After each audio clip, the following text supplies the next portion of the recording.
Bonjour. Aujourd'hui, on va commencer à bâtir la feuille de révision, la feuille aide-mémoire recto-verso que tu as droit à la fin de l'année. OK? On va voir aujourd'hui le chapitre arithmétique. On va faire un chapitre à la fois. Et ce que je marque au tableau, c'est conseillé que tu le marques sérieusement sur ta feuille de notes. OK? Pour l'examen qu'on va faire ici, là, ça serait vraiment utile. Bon, on commence. La loi des exposants. Ici, ce que j'ai montré, c'est des exemples des différentes lois. On va les passer rapidement un à la suite de l'autre. Ici, c'est quand tu multiplies deux éléments de la même base, tu additionnes les exposants. Donc, 2 à la 3 fois 2 à la 5, ça donne 2 à la 8. Ensuite, ici, c'est quand tu divises. Si ici, tu additionnes les exposants, là, quand tu divises avec des éléments de même base, tu soustrais les exposants. Donc, 10 exposants, 2 à la 10 divisé par 2 à la 3, 10 moins 3, 2 à la 7. Ici, si tu as un terme qui est entre parenthèses avec un exposant à l'extérieur, cet exposant-là va se multiplier avec tous les exposants à l'intérieur de la parenthèse. Donc, dans ce cas-ci, 2 à la 5 entre parenthèses, exposant 3, bien, 5 fois 3, ça va donner 2 à la 15. Okay? Ici, c'est le contraire. C'est quand tu as des racines. Si dans ce cas-ci, c'est racine cubique, c'est-à-dire l'exposant en dessous de la racine, on va le diviser par le nombre qui est à l'intérieur de la racine.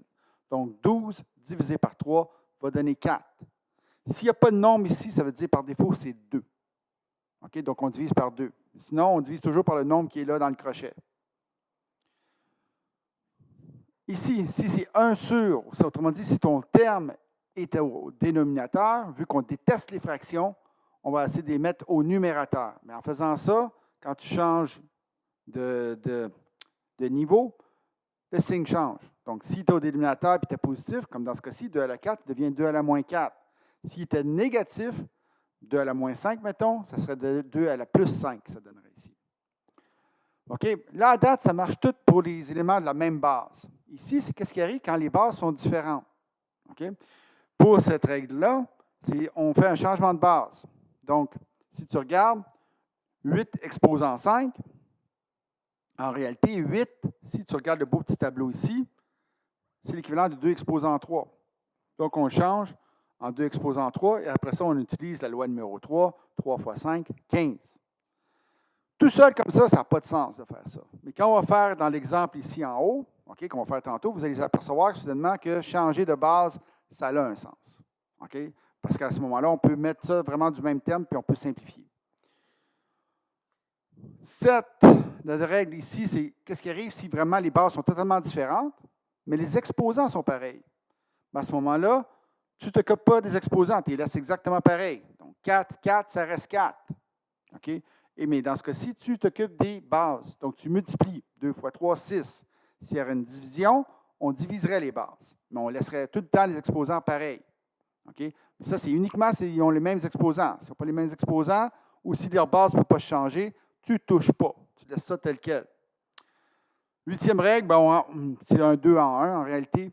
Quand c'est exposant 0, ça donne 1, sauf si c'est 0 exposant 0, mais à l'examen, on ne sera pas aussi chien que ça, on n'ira pas là.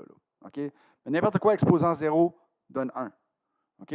Et quand il n'y a pas d'exposant, ce n'est pas exposant 0, ça là. Quand il n'y a pas d'exposant, c'est sous-entendu que c'est exposant 1. La belle petite table ici, OK? Je vais te laisser un temps pour la recopier, mais ça serait vraiment, vraiment utile que tu l'aides pour ton examen.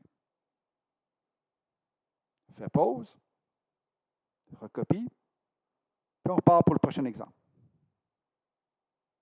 OK. Ici, je l'ai dit, si ce n'est pas la même base, tu ne touches pas, sauf deux exceptions. Première exception, est-ce qu'ils ont le même exposant? Non. Deuxième exception, est-ce qu'on peut les transformer à la même base? Bien là, la réponse est oui, avec ce tableau-là. Si je regarde, 2 exposants, 8, c'est 2 exposants 3, qu'on maintient avec moins 2. 2 à la 7, ça reste pareil. Sur 4, devient 2 exposant 2. Et on garde le 3 à l'extérieur. Si tu regardes, tous mes termes ici peuvent changer en 2 exposant quelque chose. C'est grâce à ce tableau-là que je peux faire ça. 8 2 exposant 3. 4, c'est 2 exposant 2. OK? Une fois qu'on fait ça, on essaie de simplifier l'expression. 2 à la 3 fois moins 2, ça va donner 2 à la moins 6. 2 à la 7 reste 2 à la 7. OK? Et ici, 2 à la 2, ça fait 2 à la 2 à la 2 exposant 3, ça va donner 2 à la 6. Mais vu que c'est en fraction, puis moi je veux le monter au numérateur, ça va donner 2 à la moins 6. Donc, ma réponse finale, ça va être moins 6 plus 7 moins 6. Ça va donner moins 5. Donc, 2 exposant moins 5. Je répète rapidement. 1, je change les numéros dans la même base si possible. OK? 2, je simplifie en multipliant si nécessaire.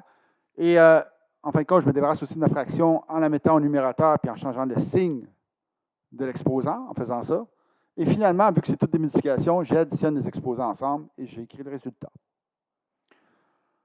Notation scientifique. Notation scientifique, à la base, on a appris à changer des nombres en notation scientifique et faire l'inverse, changer de notation scientifique en nombre.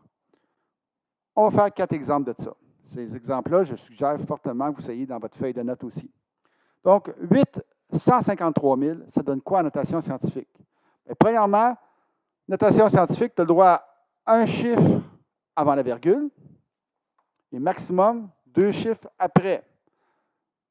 Tu essaies d'arrondir, mais ici, 3, c'est suivi de 0, tu n'as pas besoin. OK?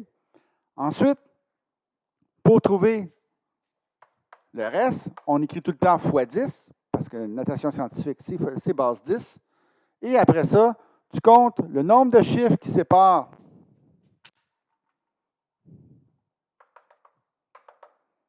ton premier chiffre de la virgule. OK? Dans ce cas-ci, s'il n'y a pas de virgule, c'est par défaut à la fin. Donc, je compte, j'ai 1, 2, 3, 4, 5. J'ai 5 chiffres. C'est 8,53 fois 10 exposant 5.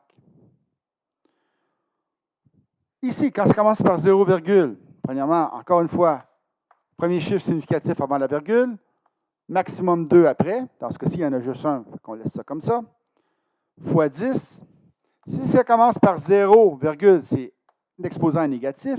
Et là, c'est simple, je compte juste le nombre de zéros qui est en avant des chiffres. 1, 2, 3, moins 3.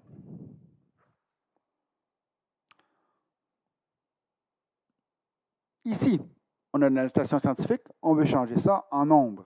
Okay? J'ai 5,2 fois 10 à la 3. Bon, bien, si je regarde ça, premièrement, je regarde combien j'ai de chiffres qui sont après la virgule. J'en ai un. Donc, je vais enlever 1 à mon exposant ici. Ça va me donner le nombre de zéros qu'il faut que je rajoute. Donc, ici, je vais marquer 52. Puis après ça, 3 moins 1, ça va donner 2. Je rajoute 2 zéros. OK? Donc, toujours le même principe ici.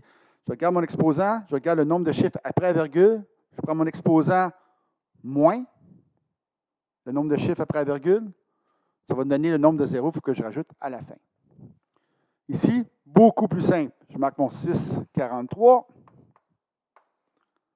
Moins 5, ça veut dire que je vais rajouter 5 zéros. 1, 2, 3, 4, 5. Et ma virgule, c'est tout le temps entre le premier et le deuxième zéro. Okay, le zéro le plus à gauche, puis le deuxième zéro. Et c'est tout. Bon, ça suffit pour ce chapitre-ci.